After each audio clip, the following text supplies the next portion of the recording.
¿Qué tal? Muy buenas noches, soy Genaro Lozano y esto es Foro Global. Gracias por cerrar su semana conmigo y con los temas del mundo. El presidente de Estados Unidos, Joe Biden, condiciona la ayuda al gobierno israelí. Le pide que no haya una operación militar fuerte en la ciudad de Rafah, en Gaza. Son horas críticas para la guerra y la paz. Además, Donald Trump continúa enfrentando diversos juicios en Estados Unidos, pero cada vez se acerca más la hora de escoger a quién lo acompañará en la vicepresidencia. Esta noche te presento 3 perfiles para acompañar a Trump. Severas inundaciones afectan la zona de Río Grande do Sul en Brasil. Hay cientos de personas fallecidas, así como daños económicos muy severos. Vladimir Putin asumió la presidencia rusa por 5ª ocasión, gobernará hasta el año 2030 y enfrenta también varios retos. Para analizar la guerra en Gaza, esta noche converso con Moisés Garduño, él es académico de la UNAM, experto en temas de Medio Oriente. Quédate conmigo la próxima media hora, vamos a darle la vuelta al mundo, ya comenzamos.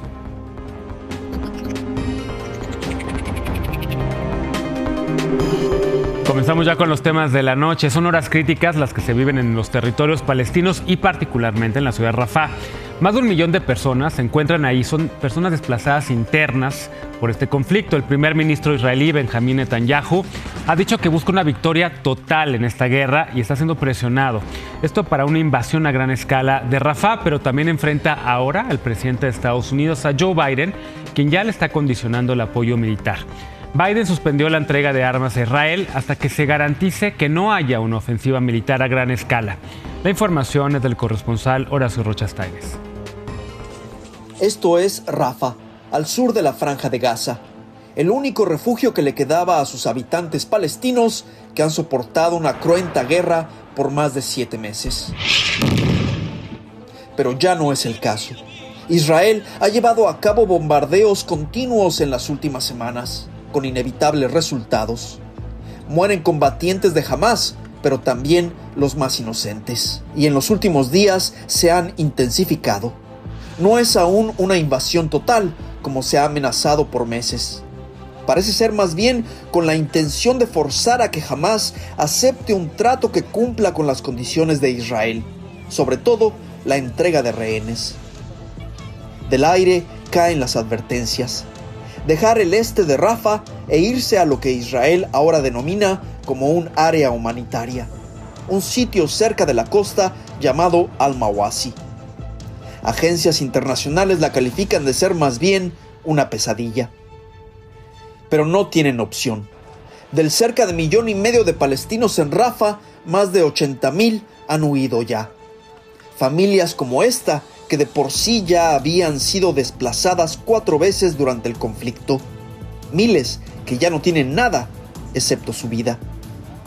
Pero ese es solo uno de muchos problemas. La ayuda humanitaria es otro.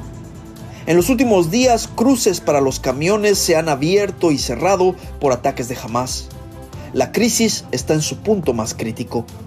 The big problem we are facing right now on an hour-by-hour basis is if there is no fuel entering the Gaza Strip soon, the entire humanitarian response will finish. Erez es otro de esos cruces, que se abrió hace apenas unos días, pero la ayuda que ha pasado por ahí ha sido a cuentagotas. Es claro que Israel abre ahora esta nueva ruta de ayuda humanitaria a la Franja de Gaza por la presión internacional, principalmente de Washington, que amenazó con cambiar su política si no veía suficiente esfuerzo por parte de Israel. La invasión a Rafah es el otro punto de discordia. Estados Unidos ha dicho una y otra vez que se opone, dado el enorme riesgo para miles de civiles palestinos. Ya se han detenido armas en camino a Israel. El mensaje es claro. Si invaden Rafah, lo harán sin nuestras bombas. Las protestas en ya muchas universidades del mundo son otro recordatorio, algo que preocupa cada vez más. I understand people have strong beliefs and deep convictions about the world. In America, we respect and protect the fundamental right to free speech, to debate and disagree, protest peacefully, and make our voices heard. I understand that's America, but there is no place on any campus in America, any place in America, for anti-Semitism or hate speech or threats of violence of any kind.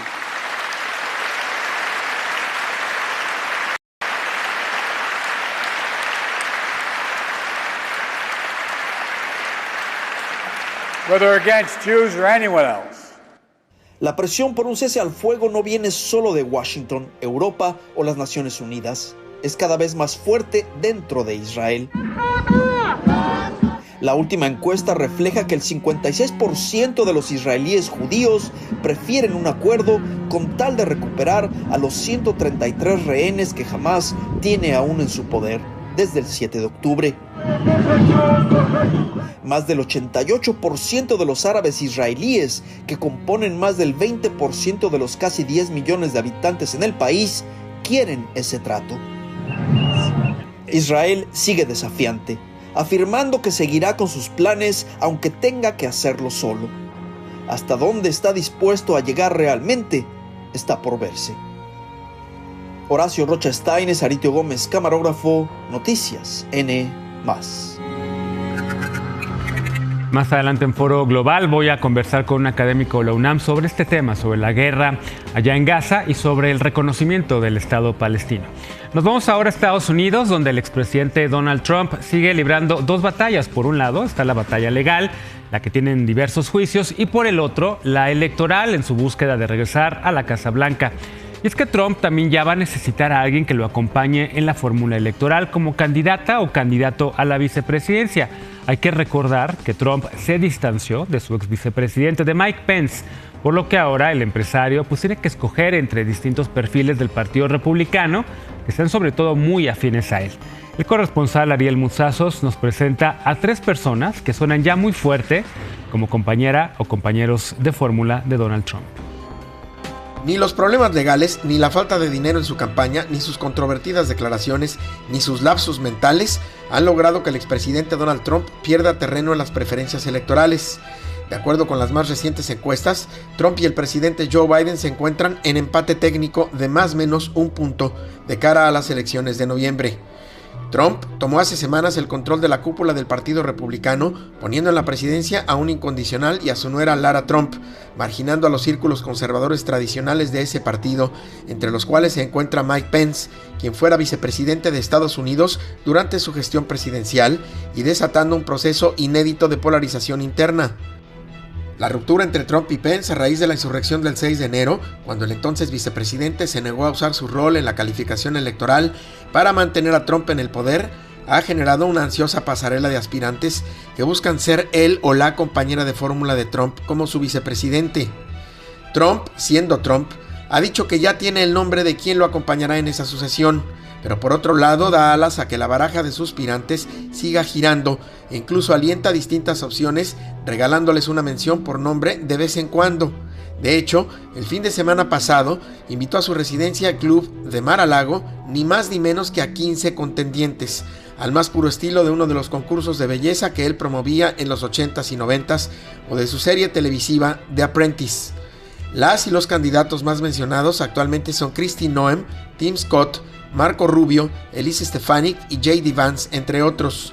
La aspiración de la gobernadora de Dakota del Sur, Kristi Noem, vive aún momentos de turbulencia luego de que escribió sobre matar a tiros a un perro familiar en un libro publicado esta semana, y ha sido descubierta mintiendo en cuestiones como asegurar falsamente que se ha reunido personalmente con el dictador norcoreano Kim Jong-un.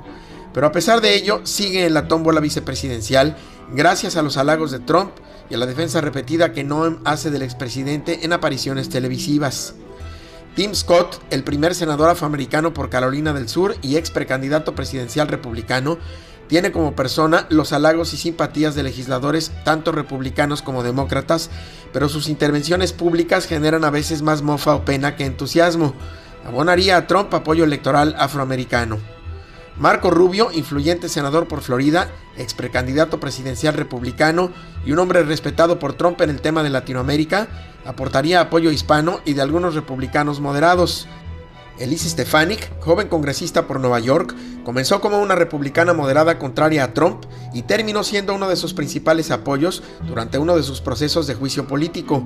A sus 39 años podría sumar apoyo de las mujeres, especialmente en los suburbios, y de los jóvenes. Los moderados que trató de cortejar ahora la ven con recelo. El senador por Ohio, J.D. Vance, tiene en su favor ser un amigo muy cercano de uno de los hijos de Trump y ha sido alabado por el expresidente, aunque también criticado por haberse declarado abiertamente anti-Trump en la campaña de 2016. Es de cuna humilde y ha sido marín. Es visto como uno de los posibles sucesores de Trump en el liderazgo del trumpismo. Trump ha dicho que va a anunciar a su compañero o compañera de fórmula en julio, unos días antes de que la Convención Nacional Republicana tenga lugar en Milwaukee, en Wisconsin. Como suele ocurrir, en el caso del expresidente, los análisis y adivinanzas con base en la razón de quién podría ser él o la elegida no son la forma más eficaz de atinar. Trump valora la lealtad por encima de todo, la sumisión, que no le quiten el reflector, que lo validen, lo hagan ver bien y que le agreguen valor político y electoral. En su momento Mike Pence era todo eso y más. Trump asegura que aquella fue una decisión equivocada. Habrá que ver ahora qué aprendiz resulta elegido o elegida. En Estados Unidos, Ariel Moutsatsos, Noticias N+. Es una decisión en la que Trump tiene que balancear el género, si es hombre o si es mujer, la geografía, si es un senador o si es un político del sur. Trump necesita sobre todo los apoyos del sur y también, por supuesto, el color de la piel. Por eso este senador afroamericano pues suena bastante para apoyar a Trump con ese segmento de la población que normalmente vota por los demócratas. Vamos a otros asuntos, vamos a Brasil. Y es que allá se está viviendo el peor desastre natural que se ha vivido en el sur de ese país. Hay centenares de muertos, otro centenar de desaparecidos. Los daños económicos superan los 9.000 millones de dólares. Son las inundaciones causadas en Río Grande do Sul, esto por lluvias torrenciales y por el desbordamiento de ríos. Según expertas y expertos, esto es solamente un vistazo al futuro como consecuencia del cambio climático. El siguiente material es de mi compañero Valentín Cataldo. Alrededor de 2 millones de afectados, más de 100 muertos, cerca de 150 desaparecidos, 1,000 heridos y más de 165,000 desplazados es el saldo que hasta ahora han dejado las inundaciones en Brasil provocadas por las fuertes lluvias que desde el 1 de mayo han afectado distintas ciudades de uno de los estados más grandes del país, Río Grande do Sul. Las casas en cientos de municipios han quedado destruidas, los puentes por los que pasan los automóviles han colapsado y el agua ha cubierto prácticamente todo en la zona afectada. Queria partir para outro lugar, mas eu optei por estar aqui resgatando pessoas, estar aqui ajudando pessoas, porque nós estamos na mesma situação. Minha casa está cheia de água ali, mas estou aqui, meus filhos estão aqui, nós estamos sobrevivendo a esta calamidade aí, mas creemos que vai passar tudo isso. Lo que también ha sido sorprendente es cómo se ha modificado el estado brasileño tras estas lluvias. Por ejemplo, hasta el último día de abril, el aeropuerto internacional Salgado Filho de Porto Alegre se puede ver en imágenes compartidas por las autoridades funcionando con normalidad. Pero tras las inundaciones, solo quedaron visibles los túneles para abordar. El estadio de fútbol Grêmio Arena, que está ubicado en la capital y que tiene capacidad para más de 50,000 personas, ahora quedó prácticamente bajo el agua. O governo federal estará 100% à disposição do estado do Rio Grande do Sul, do povo do Rio Grande do Sul, para a gente atender, sabe, com material humano, com trabalho, com eficiência e com recursos que eu sei que vai ser necessário para que a gente possa reparar os prejuízos que no primeiro momento a gente só tem que salvar vida. Además de este aviso del presidente de Brasil, Luis Inácio Lula da Silva, el gobierno del estado propuso un corredor humanitario y agilizar los procesos fiscales hasta el 30 de junio para que las donaciones que se hagan se puedan recibir de forma más rápida. Pero bueno, esta no es la primera tragedia que se vive en los últimos meses en Río Grande do Sul, pues en septiembre casi 60 personas murieron después de que un ciclón golpeó al estado. Valentín Cataldo, Noticias N+. Un cuarto de siglo, 24 años en el poder, parecen no ser suficientes. Va por otros 6. Se trata de Vladimir Putin, quien ha sido la figura central en la política rusa desde el año 2000, desde inicios del siglo. Ha ocupado la presidencia, también ha sido primer ministro en estas décadas. Esta semana acaba de asumir su 5º mandato. Pero Rusia ha cambiado mucho con estos años y también con ella el entorno internacional.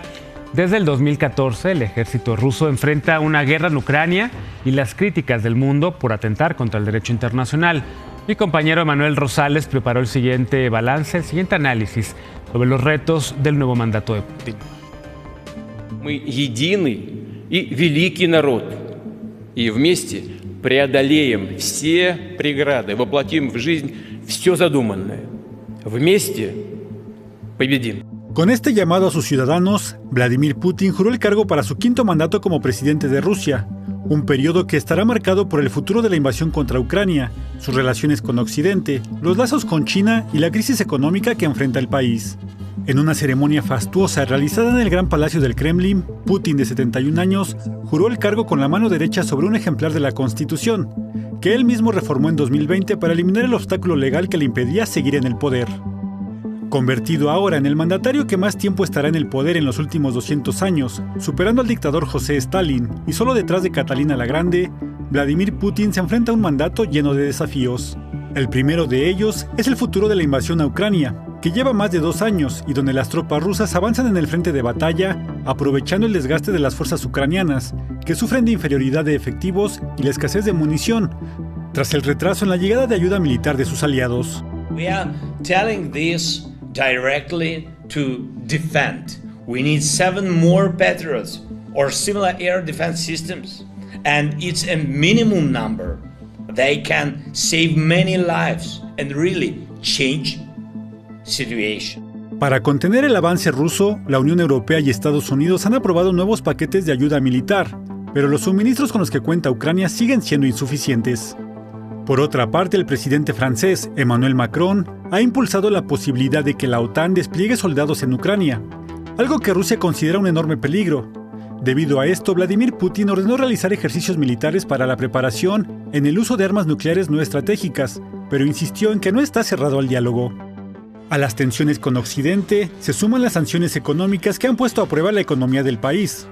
La devaluación del rublo tras el inicio de la invasión parece haber quedado atrás, y aunque la inflación alcanzó el 7% en 2023, el Fondo Monetario Internacional estimó que la economía rusa crecerá este año un 3.2%, lo que la convertirá en la economía de más crecimiento entre los países del G7.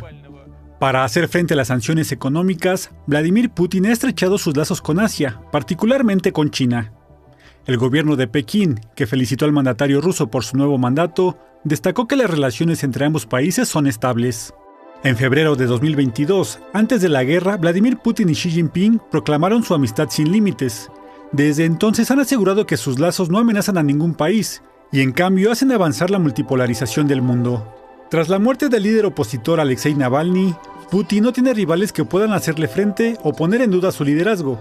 Y tampoco se observa una figura a la que esté preparando para sucederlo, por lo que quizá en 2030 busque un nuevo periodo de gobierno.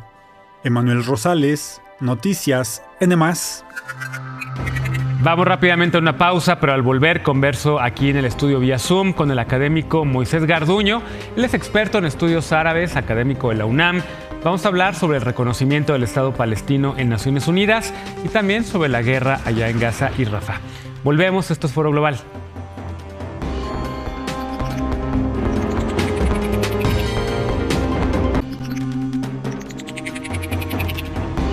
Muchas gracias por continuar con nosotros en el Foro Global. Vamos ahora a analizar el tema de la guerra en Gaza, lo más reciente en este conflicto, incluido el tema de lo que está aconteciendo en Naciones Unidas. El viernes hubo una votación en la Asamblea General para permitir a Palestina tener un poco más de derechos dentro de este organismo internacional, y para ello saludo con muchísimo gusto esta noche a Moisés Garduño. Él es experto en estudios árabes e islámicos, es profesor de tiempo completo en la UNAM y vamos a platicar de este asunto. Muy buenas noches, Moisés, ¿cómo estás? Bienvenido a Foro Global, qué gusto me da tenerte por acá. Buenas noches, Genaro, estamos a sus órdenes y bueno, vamos a hablar de las cosas que se necesiten sobre Palestina. Gracias. Oye, lo primero, esta votación en el seno de la Asamblea General de Naciones Unidas que sigue sin reconocer a Palestina como un Estado con plenos derechos, con votación en la Asamblea General y demás, pero de cierta manera para muchos observadores es un reconocimiento más, como el mismo representante palestino ante la ONU menciona, de la existencia del Estado palestino. Tú que eres experto en ese tema, es justo ese parte del gran asunto de esta larga historia de conflicto en el Medio Oriente, el reconocimiento del Estado palestino. Esta resolución que se acaba de votar en el seno de la Asamblea General viene precedida de un veto que hizo Estados Unidos, en donde no se permitió la entrada como miembro pleno de la organización, lo cual pues demostró que Estados Unidos realmente estaba quedándose aislado de una política en donde prácticamente todo el mundo, 143 naciones, están pidiendo y reconociendo la existencia de Palestina y de un derecho importantísimo que tiene que ver con el contexto actual, que es el de la autodeterminación de los pueblos. Es una resolución en donde hay un reconocimiento, en donde un pueblo tiene territorio, tiene gobierno y tiene la posibilidad de participar en las decisiones más importantes de la comunidad internacional. Es plenamente simbólico todo este apoyo. Sin embargo, también hay que decir que paralelamente a este lado simbólico, Palestina ya es parte de otros organismos en donde hay incidencia importante. Por ejemplo, la Interpol. Palestina es miembro de la FIFA, es miembro de otras organizaciones importantes dentro de Naciones Unidas, como por ejemplo la dependencia de la UNESCO, entre otras, donde Palestina pues ha hecho también sentir este derecho de autodeterminación al que prácticamente los pueblos le han reconocido ya, ¿no? Es acto del que tenemos que contextualizar en el ámbito de la guerra que se está viviendo en estos momentos y en una plena reacción que tiene la comunidad internacional al respecto de lo que pasa en el terreno. De acuerdo, y en ese sentido hay varios países, hay varios integrantes de la misma ONU que empiezan a moverse hacia ese pleno reconocimiento. Está el canciller español, fue a Washington, se reunió con el secretario de Estado Antony Blinken, un poco para platicar ese asunto. Se filtró a la prensa española que el canciller español prácticamente fue a pedir el beneplácito de Estados Unidos, entre comillas, así le decían en la prensa, en el diario El País al menos así lo reportaba, de que España pudiese reconocer plenamente a Palestina. Es una presión que tiene también la propia política. En México, ¿cómo lo vemos? Porque como que no hay esta idea. Brasil sí se ha posicionado un poco más en ese sentido, Chile también, pero México ha tenido una historia como un poco no tan articulada respecto al Medio Oriente, diría yo. Bueno, cada país tiene sus propios objetivos al momento de hablar del reconocimiento. El caso de España es singular porque, por ejemplo, España tiene propiedades dentro de Jerusalén que tienen que ver con la herencia de la Iglesia Católica, por ejemplo, y hay un interés nacional por parte de España de tener cuidados en sus territorios, de tenerlos con una logística, con mayor seguridad, por decirlo de alguna forma. El caso de algunos países latinoamericanos, el caso de Colombia o Brasil, que han sido Venezuela, Cuba, mucho más críticos de la política israelí, pues tienen también un pasado que tiene que ver con la injerencia norteamericana en América Latina, y eso lo traspolan al área de Medio Oriente para hablar de una mejor manera de Palestina y de hacer ver pues, que ese derecho que tiene Palestina a existir se conecta con ese derecho de independencia y de autonomía de los pueblos latinoamericanos. Y esa es básicamente la intención, que les ayuda mucho para consumo interno. Claro. En el caso de México, México tiene una vecindad cercana con Estados Unidos, intereses importantes con Israel, y esa es una de las principales razones por las cuales México no ha ido más allá de pues, la solicitud de investigación que se tiene ante la Corte Penal Internacional junto con Chile, presentan ante el contexto de Hamás y de Israel en esta coyuntura. Hay un antecedente interesante que tiene que ver con México en la época de Echeverría, cuando se apoyó que el racismo era un sinónimo de sionismo en aquella época, en los años 70, y a México le costó un embargo económico por parte de grupos pro-israelíes que estaban viviendo en Estados Unidos. Esa resolución, que nació en 1975, si no mal recuerdo, se tuvo que echar para atrás en 1990, y desde ese entonces circula una especie de estigma, de miedo o temor en la política mexicana, donde posicionarse con Palestina implica enojarse con Israel, y eso es prácticamente un mito, ¿no? Se puede navegar perfectamente con el reconocimiento a Palestina sin tener que sacrificar pues, esos intereses con Israel en términos de política exterior. Sobra decir que también hay grupos que aspiran a que se suspendan o por lo menos se revisen esas relaciones con Israel por la coyuntura actual y por el abuso del uso de la fuerza que está haciendo Israel en la Franja de Gaza. Y eso me parece algo importante que ha hecho, por ejemplo, Colombia, que no ha hecho ningún país árabe, pero que México podría empezar por lo menos a revisar eso en aras de tener una posición más crítica sobre todo con un gobierno que quiere dejar pues una diferencia con respecto a otros gobiernos en todas las materias y donde la política exterior pues no debe de ser ningún tipo de excepción, ¿no? Interesante este análisis y este recuento, Moisés. Colombia está también amenazando ya con romper relaciones con Israel. Digamos que en la región hay también disenso y esta idea de romper relaciones con Israel o reconocer al Estado palestino, que sigue siendo como tal vez este binarismo en donde se ven de repente estos asuntos tan complejos. Finalmente, la guerra ahorita en Gaza está en un momento crítico con esta posible incursión de Israel a gran escala. ¿Tú crees que sea suficiente lo que está haciendo el gobierno de Joe Biden para tratar de paralizar este intento del gobierno del primer ministro Benjamín Netanyahu con el paralizar el envío de armas? ¿Es suficiente?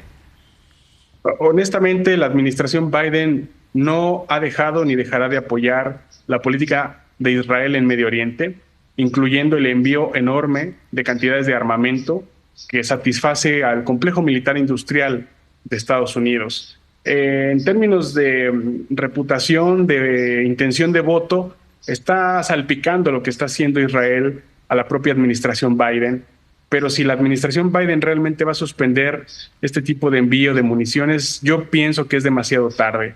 Lo que se puede hacer en estos momentos es realmente hacer un embargo económico, una especie de alto al fuego de una manera ya punitiva ante el Consejo de Seguridad, reactivar ese llamamiento en el Consejo de Seguridad al cese al fuego de inmediato y presionar a Israel a que acepte la tregua propuesta por Qatar y Egipto, que es lo que está sobre la mesa y que puede realmente salvar la vida de 1,5 millones de personas que están en la franja de Rafah, esperando una firma, una decisión que puede ser letal para sus destinos, para familias enteras, etcétera. Siento que si no hace esto, Estados Unidos, si no presiona a Israel para que tome esa decisión del cese al fuego y de un cese al fuego permanente, temo que Israel va a perder incluso lo que ha estado queriendo desde hace muchos años, que es una inserción en el Medio Oriente en términos de paz, de justicia y de coexistencia con el resto de los países árabes, cuyas sociedades son profundamente pro-palestinas. Es una situación de alta tensión, de mucha preocupación, que siento que el único actor estatal que puede realmente poner una presión sobre Israel es Estados Unidos. Así es. Moisés, te agradezco muchísimo estos minutos para Foro Global, contextualizarnos y explicarnos un poco este complejo asunto, en donde, por cierto, están muchísimas vidas en riesgo. Son horas críticas allá en el Medio Oriente. Te agradezco muchísimo por habernos acompañado esta noche en Foro Global. Un abrazo. Un abrazo, gracias y buenas noches. Buenas noches. También gracias a ustedes por habernos acompañado esta noche en Foro Global. Nos vemos el próximo domingo de nueva cuenta para darle la vuelta a los temas más importantes del mundo. Soy Genaro Lozano. Que tengan una bonita noche y un gran inicio de semana.